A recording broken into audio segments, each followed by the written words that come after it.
a treasury of Irish fairy and folktales. A note on the text. Because many of the stories in this volume are transcriptions of tales from the oral tradition, they occasionally feature variant spellings for the names of creatures and beings of Irish folklore, depending on the original source from which they were taken. In the interest of fidelity to those sources, the editor has elected to retain the variant spellings. The text used for this volume have been adapted from the following sources: Anonymous, Poems and Ballads of Young Ireland, Dublin, M. H. Gill and Son, 1890. Crocker, T. Crofton, Fairy Legends and Traditions of the South of Ireland, London, John Murray, 1825. Fairy Legends and Traditions of the South of Ireland, Part 2, London, John Murray, 1825.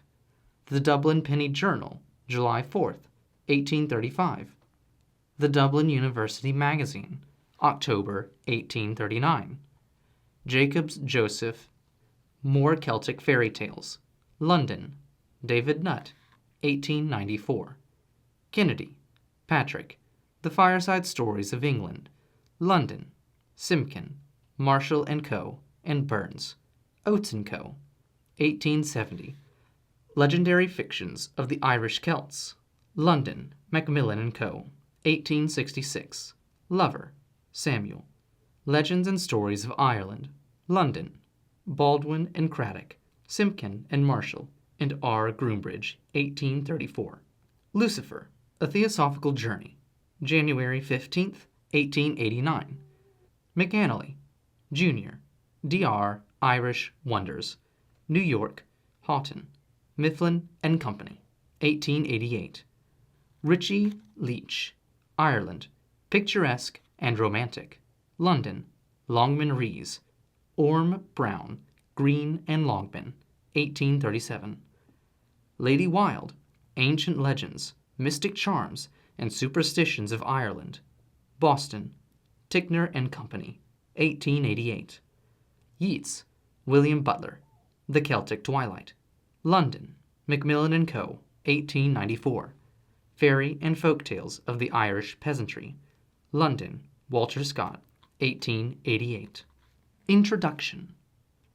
Dr. Corbett Bishop of Oxford and Norwich lamented long ago the departure of the English fairies. In Queen Mary's time, he wrote, "When Tom came home from labour, or sis to milking roes, then merrily, merrily went the tabor, and merrily went their toes." But now, in the times of James, they had all gone, for they are of the old profession, and their songs were Ave Maries. In Ireland they are still extant, giving gifts to the kindly and plaguing the surly. "Have you ever seen a fairy or such like?" I asked an old man in the county Sligo. "I'm annoyed with them," was the answer. "Do the fishermen along here know anything of the mermaids?" I asked a woman of a village in County Dublin. "Indeed, they don't like to see them at all," she answered, "for they always bring bad weather." "Here's a man who believes in ghosts," said a foreign sea captain, pointing to a pilot of my acquaintance. "In every house over there," said the pilot, pointing to his native village of Rosses, "there are several." Certainly that now old and much respected dogmatist, the spirit of the age, has in no manner made his voice heard down there. In a little while, for he has gotten a consumptive appearance of late, he will be covered over decently in his grave, and another will grow, old and much respected, in his place, and never be heard of down there, and after him another, and another, and another. Indeed, it is a question whether any of these personages will ever be heard of outside the newspaper offices and lecture rooms and drawing rooms and eelpie houses of the cities, or if the spirit of the age is at any time more than a froth. At any rate, whole troops of their like will not change the Celt much. Giraldus Cambrensis found the people of the Western Islands a trifle paganish. "How many gods are there?" asked a priest a little while ago of a man from the island of Inister. "There is one on Inister, but this seems a big place," said the man, and the priest held up his hands in horror, as Giraldus had just 7 centuries before. Remember, I am not blaming the man. It is very much better to believe in a number of gods than in none at all, or to think there is only one, but that he is a little sentimental and impracticable, and not constructed for the 19th century. The Celts, and his cromlechs, and his pillar stones, these will not change much. Indeed, it is doubtful if anybody at all changes at any time, in spite of hosts and deniers, and asserters, and wise men, and professors. The majority still are averse to sitting down to dine 13 at a table, or being helped to salt, or walking under a ladder, or seeing a single magpie flirting his checkered tail. There are, of course, children of light who have set their faces against all this, though even a newspaper man, if you entice him into a cemetery at midnight, will believe in phantoms, for everyone is a visionary, if you scratch him deep enough. But the Celt is a visionary without scratching. Yet, be it noticed, if you are a stranger, you will not readily get ghost and fairy legends, even in a Western village. You must go adroitly to work and make friends with the children and the old men, with those who have not felt the pressure of mere daylight existence, and those with whom it is growing less, and will have altogether taken itself off one of these days. The old women are most learned, but will not so readily be got to talk, for the fairies are very secretive, and much resent being talked of. And are there not many stories of old women who were nearly pinched into their graves or numbed with fairy blasts? At sea, when the nets are out and the pipes are lit, then will some ancient hoarder of tales become loquacious, telling his stories to the tune of the creaking of the boats. Holy Eve night, too, is a great time, and in old days many tales were to be heard at wakes, but the priests have set faces against wakes. In the parochial survey of Ireland, it is recorded how the storytellers used to gather together of an evening, and if any had a different version from the others, they would all recite theirs and vote, and the man who had varied would have to abide by their verdict. In this way, stories have been handed down with such accuracy that the long tale of Deirdre was, in the earlier decades of this century, told almost word for word as in the very ancient MSS, in the Royal Dublin Society. In one case only it varied, and then the MS was obviously wrong. A passage had been forgotten by the copyist. But this accuracy is rather in the folk and bardic tales than in the fairy legends, for these vary widely, being usually adapted to some neighboring village or local fairy-seeing celebrity. Each county has usually some family or personage supposed to have been favored or plagued especially by the phantoms, as the Hacketts of Castle Hacket, Galway, who had for their ancestor a fairy, or John O'Daly, or Lizdel. Sligo, who wrote Eileen Aroon, the song the Scotch have stolen and called Robin Adair, in which Handel, who lived in Dublin some time and heard it then, would sooner have written than all his oratorios, and the O'Donoghue of Kerry. Round these men stories tended to group themselves, sometimes deserting more ancient heroes for the purpose. Round poets have they gathered especially, for poetry in Ireland has always been mysteriously connected with magic.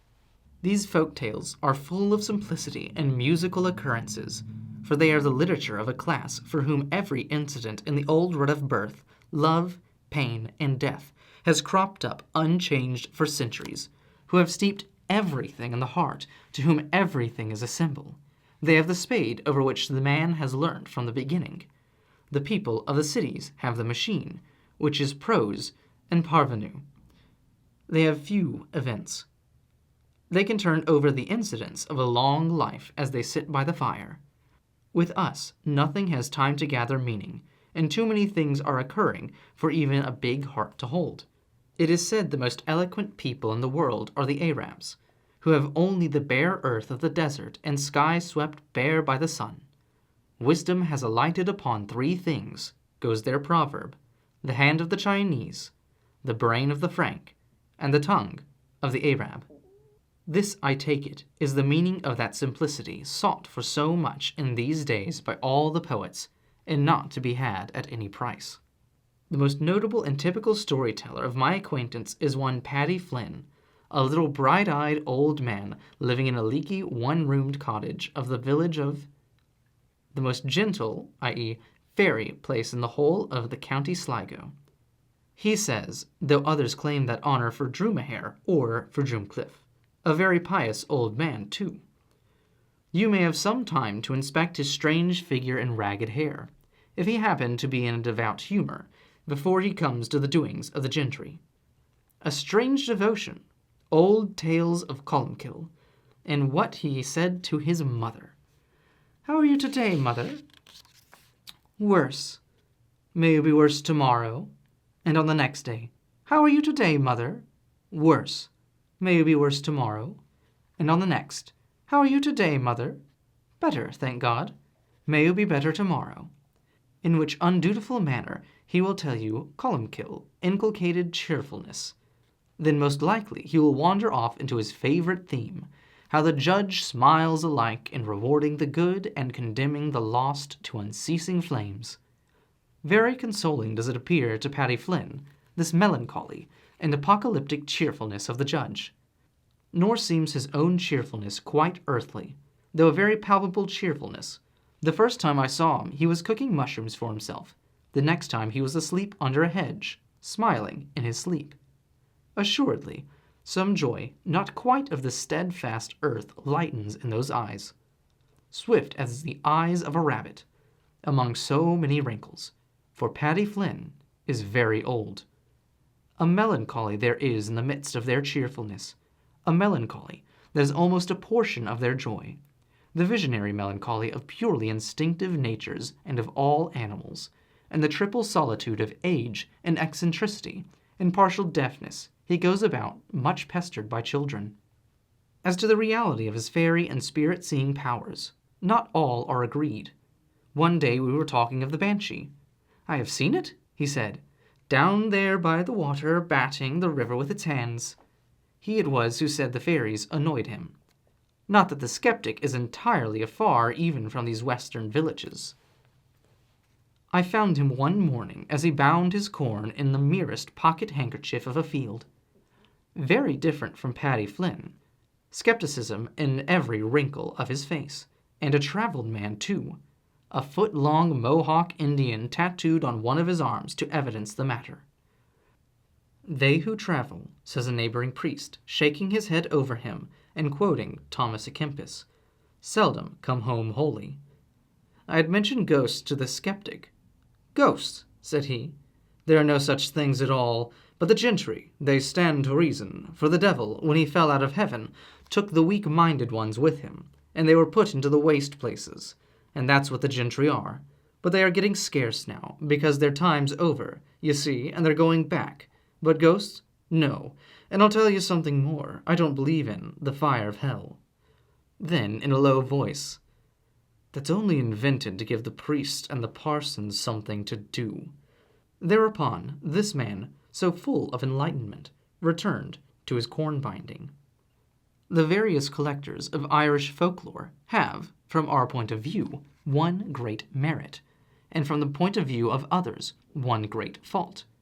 They have made their work literature rather than science, and told us of the Irish peasantry rather than of the primitive religion of mankind, or whatever else the folklorists are on the gad after. To be considered scientists, they should have tabulated all their tales in forms like grocers' bills. Item, the Fairy King. Item, the Queen. Instead of this, they have caught the very voice of the people, the very pulse of life, each giving what was most noticed in his day. Crocker and Lover, full of the ideas of harum-scarum, Irish gentility, saw everything humorized. The impulse of the Irish literature of their time came from a class that did not, mainly for political reasons, take the populace seriously, and imagined the country as a humorist's Arcadia. Its passion, its gloom, its tragedy, they knew nothing of. What they did was not wholly false. They merely magnified an irresponsible type, found oftenest among boatmen, carmen, and gentlemen's servants, into the type of a whole nation, and created the stage Irishman. The writers of 48 and the Famine combined burst their bubble. Their work had the dash as well as the shallowness of an ascendant and idle class, and in Crocker is touched everywhere with beauty, a gentle Arcadian beauty. Carleton, a peasant born, has in many of his stories. I have been only able to give a few of the slightest, more especially in his ghost stories, a much more serious way with him, for all his humour. Kennedy, an old bookseller in Dublin, who seems to have had something of genuine belief in the fairies, came next in time. He has far less literary faculty, but is wonderfully accurate, giving often the very words the stories were told in. But the best book since Crocker is Lady Wilde's Ancient Legends. The humour has all given way to pathos and tenderness. We have here the innermost heart of the Celt, in the moments he has grown to love through years of persecution. When cushioning himself about with dreams, and hearing fairy songs in the twilight, he ponders on the soul and on the dead. Here is the Celt, only it is the Celt dreaming. Several specimens of our fairy poetry are given. It is more like the fairy poetry of Scotland than of England. The personages of English fairy literature are merely, in most cases, mortals beautifully masquerading. Nobody ever believed in such fairies. They are romantic bubbles from Provence. Nobody ever laid new milk on their doorstep for them. As to my own part in this book, I have tried to make it representative, as far as so few pages would allow, of every kind of Irish folk faith.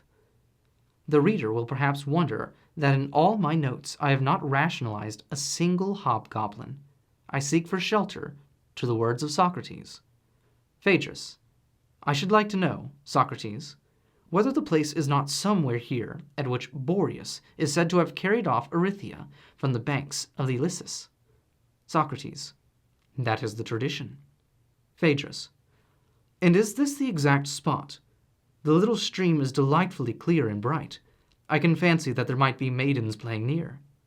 Socrates, I believe the spot is not exactly here, but about a quarter of a mile lower down, where you can cross to the temple of Artemis, and I think that there is some sort of an altar of Boreas at the place.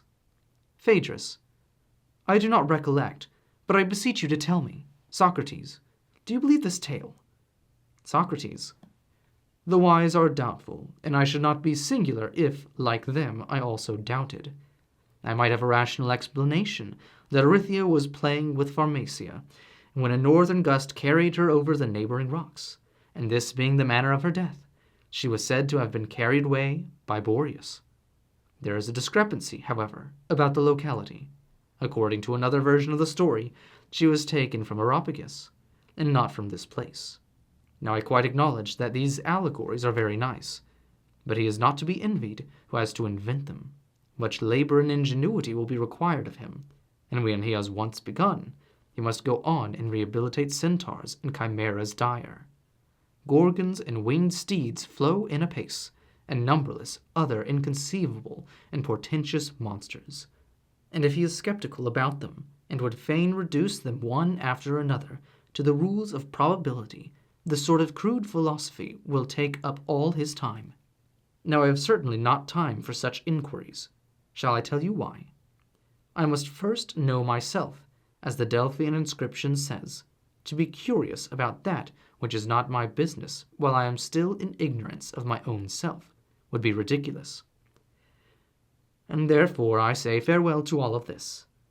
The common opinion is enough for me. For as I was saying, I want to know not about this, but about myself. Am I indeed a wonder more complicated and swollen with passion than the serpent Typho, or a creature of gentler and simpler sort, to whom nature has given a diviner and lowlier destiny? W. B. Yeats.